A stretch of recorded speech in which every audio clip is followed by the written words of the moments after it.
when we read Parashat VaYakhel-Pikudei, we always feel a little bit embarrassed about all the technical details, so many details about the bniya, the building of the Mishkan.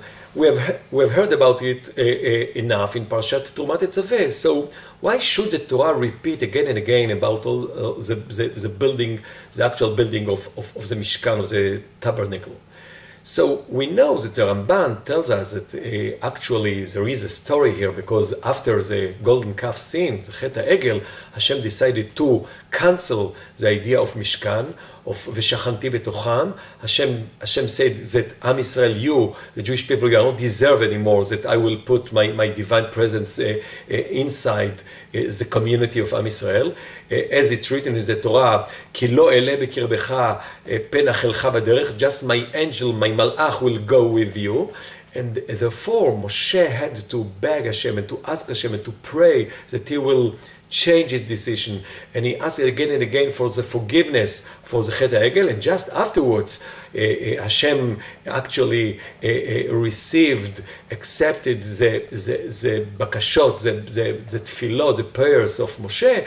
And VaYakhel-Pikudei is basically telling us that Hashem regret and actually accepted the tshuva of Moshe, of Am Yisrael, and decided to rebuild, to come again to the idea of the Mishkan. And therefore it's very important to tell us, VaYakhel-Pikudei, that Hashem decided that he will put his divine presence within the Am Yisrael, within the Jewish community.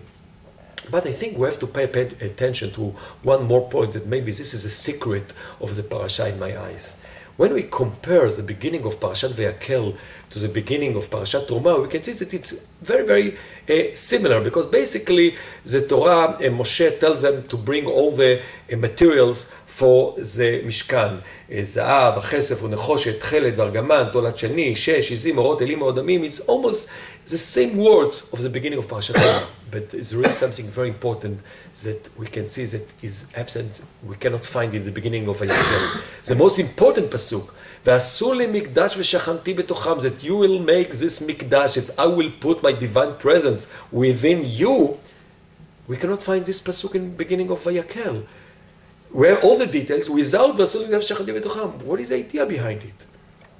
So maybe there is a drama here in this story.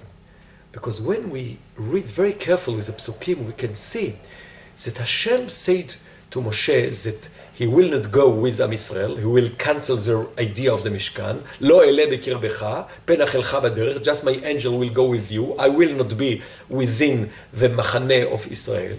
But after Moshe asked and prayed, it seems to be that Hashem received his tefillot, but it's not written in literally if Hashem changed his mind, if he will accept the idea of Mishkan. They are very, if we read very carefully the psukim, it's very vague. It's not so clear what will happen. Hashem said, "Ki ילך נא אדוני בקרבנו כעם קשה עורף ובסלחת על עווננו ולחטאתנו נחלתנו." This is actually Moshe asked from Hashem, and Hashem says, הנה אנוכי כורת ברית נגד כל עמך אעשה נפלאות אשר לא נבראו בכל הארץ, ורק עולם אשר אתה בקרבו את מעשה אדוני כי נורא הוא אשר אני עושה עמך. I will do all the miracles with you, Moshe. So it's not clear enough if the divine presence will go through Moshe, as it was in the time after the golden sin, ומשה ייקח את העול ונטל לו מחוץ למחנה, that Moshe built his own private tent as אוהל מועד, והכל מבקש השם יציע מחוץ למחנה. This was the alternative to the Mishkan, the all private אוהל מועד of Moshe. If Hashem changed his mind, and he agreed that they will build the tabernacle within Machane Israel, within the Mishkan, and Hashem will put his divine presence within the Jewish community.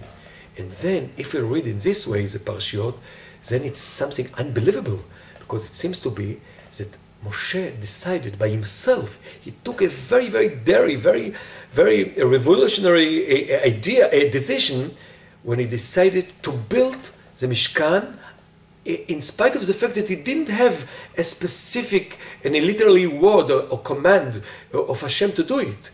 he decided to do it, and to do it as Hashem said in the beginning, כאשר ציווה השם את משה. And therefore, when he said in Parashat VaYakhel that you have to bring all the materials to build the Mishkan, he cannot say, ועשו לי מקדש ושכנתי בתוכם, because he is not sure yet. And according to this interpretation, when we hear Parashat VaYakhel-Pikudei, we should be actually in a very metach, very tension to do what will happen if it will succeed, if Hashem will put His divine presence or not. And we don't know yet. And therefore, they are doing all the details and everything, כאשר ציווה השם את משה, כאשר ציווה השם את משה, again and again. They are praying, they are expecting, they are yearning, but we don't know yet if it will succeed or not.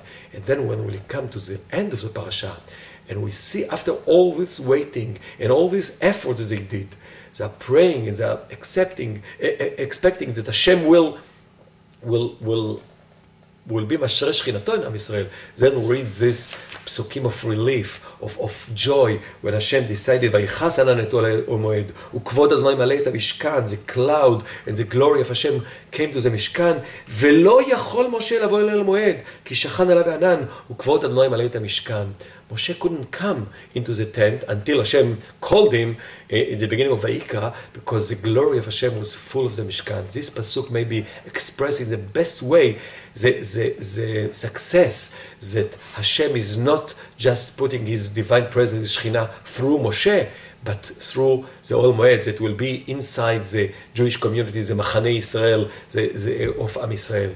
So it seems to be that the idea of Moshe actually was a great victory when he actually succeeded to convince Hashem to accept the tshuva of Am Yisrael, to accept his prayers, and to put His divine presence, His Shekhinah, within Am Yisrael. And again, we can see the fulfillment of the mitzvah, of the הבטחה, of the promise, ועשו לי מקדש ושכנתי בתוכם.